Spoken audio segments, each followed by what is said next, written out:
News live കൊച്ചിയിലേക്ക് സ്വാഗതം. ഈ വാർത്തകൾ നിങ്ങൾക്കായി അവതരിപ്പിക്കുന്നത് Leotech solar solutions powered by mile food stuffs Mookkannoor, Grazia tours and travels near Cochin airport and Cochin Kalabhavan Angamaly franchise. Mojtaba Khamenei ഇറാന്റെ പരമോന്നത നേതാവ്.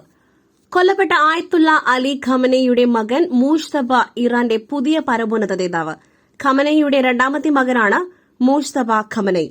മുജ്തബ ഖമനയി ഹൊജത്തുൽ ഇസ്ലാം എന്ന മധ്യനിര മതപദവിയിലാണ് നിലവിലുള്ളത്.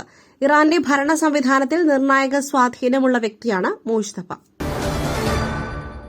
ജാസ്ലിയ കാറിടിച്ച് മരിച്ച കേസ് പ്രതിയെ പിടികൂടുന്നതിൽ പോലീസിന് വിട്ടുവീഴ്ച ഉണ്ടായിട്ടില്ലെന്ന് റിപ്പോർട്ട്. അങ്കമാലിയിൽ അമിത വേഗത്തിലെത്തിയ കാറിടിച്ച് വിദ്യാർത്ഥിനിയായ ജാസ്ലിയ മരിച്ച കേസിൽ പ്രതി സിറിയക് ജോർജിനെ പിടികൂടുന്നതിൽ അങ്കമാലി പോലീസ് വീഴ്ച വരുത്തിയിട്ടില്ലെന്ന് ആലുവ ഡിവൈഎസ്പിയുടെ റിപ്പോർട്ട്. നടപടിക്രമങ്ങൾ കൃത്യമായി പാലിച്ചെന്നും പ്രതി രക്ഷപ്പെട്ടത് പോലീസിന്റെ കണ്ണുവെട്ടിച്ചെന്നും റിപ്പോർട്ടിൽ പറയുന്നു. പോലീസിനെതിരെ കുടുംബം രംഗത്തെത്തിയിരുന്നു. തുടർന്നാണ് കുടുംബത്തിന്റെ പരാതി അന്വേഷിക്കുവാൻ ആലുവ ഡിവൈഎസ്പിയെ ചുമതലപ്പെടുത്തിയത്. പാർലമെന്റിന്റെ ബജറ്റ് സമ്മേളനത്തിന്റെ രണ്ടാം ഘട്ടം ഇന്ന് ആരംഭിക്കും. സ്പീക്കർക്കെതിരെ അവിശ്വാസ പ്രമേയം അവതരിപ്പിക്കും. പാർലമെന്റിന്റെ ബജറ്റ് സമ്മേളനത്തിന്റെ രണ്ടാം ഘട്ടം ഇന്ന് ആരംഭിക്കും. ചൂടേറിയ ചർച്ചകൾക്കും ഭരണപ്രതിപക്ഷ ഏറ്റുമുട്ടലിനും ഈ സമ്മേളനം സാക്ഷ്യം വഹിക്കും. ലോക്സഭാ സ്പീക്കർ ഓം ബിർളയ്ക്കെതിരായ പ്രതിപക്ഷത്തിന്റെ അവിശ്വാസ പ്രമേയം ഇന്ന് ലോക്സഭയിൽ അവതരിപ്പിക്കും. കോൺഗ്രസ് എംപിമാരായ കൊടിക്കുന്നിൽ സുരേഷ്, മുഹമ്മദ് ജാവേദ്, മല്ലൂർ രവി എന്നിവരാണ് പ്രമേയം അവതരിപ്പിക്കുക. പ്രതിപക്ഷ നേതാവിനെയും മറ്റ് പ്രതിപക്ഷ നേതാക്കളെയും സംസാരിക്കുവാൻ അനുവദിക്കാത്തതും പ്രതിപക്ഷ വനിതാ എംപിമാർക്കെതിരെ ആരോപണങ്ങൾ ഉന്നയിച്ചതും അടക്കം ചൂണ്ടിക്കാണിച്ചാണ് അവിശ്വാസ പ്രമേയം. മധ്യപൂർവേഷ്യയിലെ സംഘർഷം സംബന്ധിച്ച് വിദേശകാര്യമന്ത്രി എസ് ജയശങ്കർ ഇന്ന് ലോക്സഭയിൽ പ്രസ്താവന നടത്തും. യുദ്ധത്തിൽ റഷ്യ സഹായിക്കുന്നുണ്ട്. സൈനിക സഹകരണം പുതിയ കാര്യമല്ല, ഇറാൻ വിദേശകാര്യമന്ത്രി. യുദ്ധത്തിൽ റഷ്യ ഇറാനെ പല രീതിയിലും സഹായിക്കുന്നുണ്ടെന്ന് ഇറാൻ വിദേശകാര്യമന്ത്രി അബ്ബാസ് അരക്ചി. എൻബിസി ന്യൂസിന്റെ അഭിമുഖത്തിലാണ് അബ്ബാസ് അരക്ചിയുടെ പരാമർശം. ഇറാനും റഷ്യയും തമ്മിലുള്ള സൈനിക സഹകരണം പുതിയ കാര്യമല്ല, അത് ഒരു രഹസ്യവുമല്ല.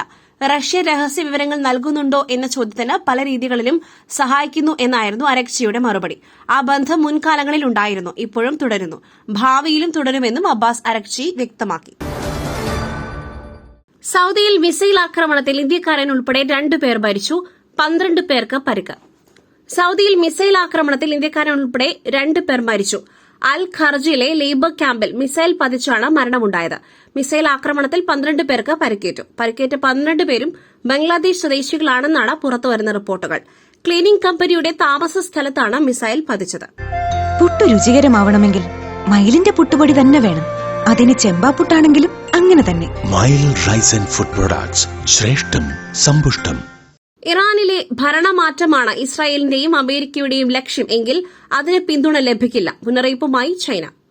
ഇറാനിലെ ഭരണമാറ്റത്തിനുള്ള US ഇസ്രായേൽ നീക്കങ്ങളിൽ മുന്നറിയിപ്പുമായി ചൈന.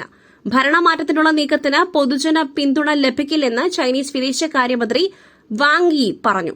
ഇറാന്റെ പരമാധികാരത്തെ മാനിക്കണമെന്നും സൈനിക നീക്കങ്ങൾ അവസാനിപ്പിക്കണമെന്നും ചൈന മുന്നറിയിപ്പ് നൽകി. ലോകം കാട്ടുനീതിയിലേക്ക് നീങ്ങരുതെന്നാണ് വാങ് യിയുടെ മുന്നറിയിപ്പ്. മധ്യപൂർവേഷ്യയിലെ സംഘർഷം ഒരിക്കലും ഉണ്ടാകരുതായിരുന്നുവെന്ന് ചൈന പറഞ്ഞു. ആയത്തുള്ള അലി ഖമനയി കൊല്ലപ്പെട്ടതിനെയും ചൈന അപലപിച്ചു. പരസ്പര ബഹുമാനത്തോടെയുള്ള തീരുമാനങ്ങളെയാണ് ചൈന പിന്തുണയ്ക്കുകയെന്നും വാങ് യി കൂട്ടിച്ചേർത്തു. ന്യൂസിലൻഡിനോട് അവൻ പ്രതികാരം തീർക്കുമെന്ന് എനിക്ക് ഉറപ്പായിരുന്നു. അതാണ് എന്റെ മകൻ, ഇതാണ് അവന്റെ കളി. സഞ്ജുവിന്റെ പിതാവ്. സഞ്ജുവിന്റെ കരുത്തിലുള്ള ടീം ഇന്ത്യയുടെ തകർപ്പൻ ലോകകപ്പ് ജയത്തിൽ വൈകാരിക പ്രതികരണവുമായി സഞ്ജു സാംസന്റെ പിതാവ് സാംസൺ വിശ്വനാഥ്. ആദ്യമായി അവൻ ന്യൂസിലാൻഡിന് മുൻപിൽ തോറ്റപ്പോഴേ ഇങ്ങനെയൊരു ദിവസമുണ്ടാകുമെന്ന് താൻ ഉറപ്പിച്ചിരുന്നുവെന്ന് സാംസൺ പറഞ്ഞു. സഞ്ജു തിരിച്ചടിക്കുമെന്ന് ഉറപ്പായിരുന്നു. പക്ഷേ കളി കഴിയുന്നതുവരെ ആ പ്രതീക്ഷ ആരോടും പങ്കുവയ്ക്കുവാൻ പോയില്ല. തങ്ങൾ സ്വകാര്യ പ്രാർത്ഥനകളുമായി കഴിഞ്ഞു. തന്റെ മകൻ കിവീസിനോടുള്ള പ്രതികാരം ഇന്നേ ദിവസം തീർക്കുമെന്ന് ഉറപ്പായിരുന്നുവെന്നും അദ്ദേഹം കൂട്ടിച്ചേർത്തു. മറ്റൊരു വാർത്തയുമായി കണ്ടുമുട്ടുന്നതുവരെ നന്ദി, നമസ്കാരം.